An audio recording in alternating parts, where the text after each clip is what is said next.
Саламатсыңарбы 7 класс окуучулары.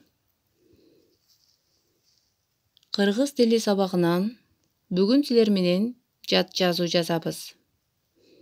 Барыңар дептер, ручкаңарды даярдап, дептериңерге теманы алдың числону жазгыла, андан кийин теманы жазабыз. Бүгүнкү жат жазуубуздун темасы көңүл бургула, таранчы менен чабалекей.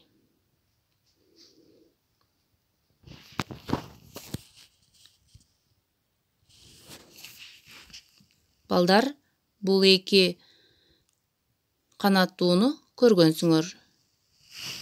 Анда эмесе жат жазуубузду жазуудан алдың силер кантип жазышты билесиңер.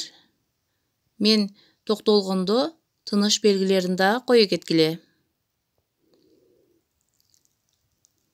Даярбызбы?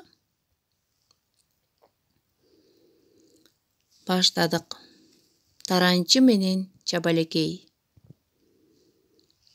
Бир күнү мен чатырчанын астындагы чабалекейдин уясын карап турдум.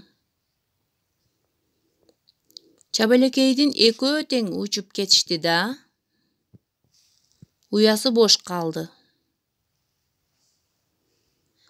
Алар учуп жүргөн убакытта чатырчадан бир таранчы учуп келип, уянын үстүнө конду. Эки жагын карап турду да, уянын ичине кирип кетти. Анын артынан бир аздан кийин уяга чабалекей учуп келди. Ал уясында отурган мейманды көрө коюп, канаты менен отурган ордун бир чапты да учуп кетти. Таранчы уядан чыккан жок. Отуруп алып чырылдай берди.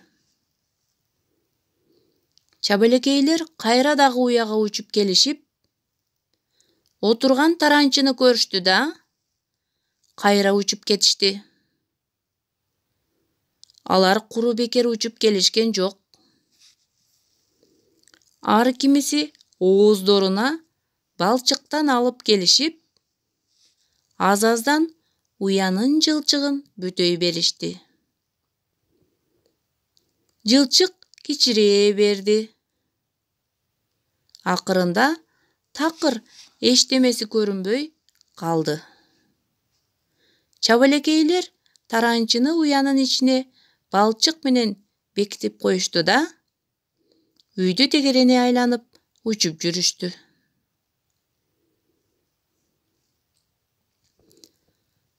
Балдар, жазып бүттүкпү? Мен токтолгон жерлерге тыныш белгилерди коюп койгула.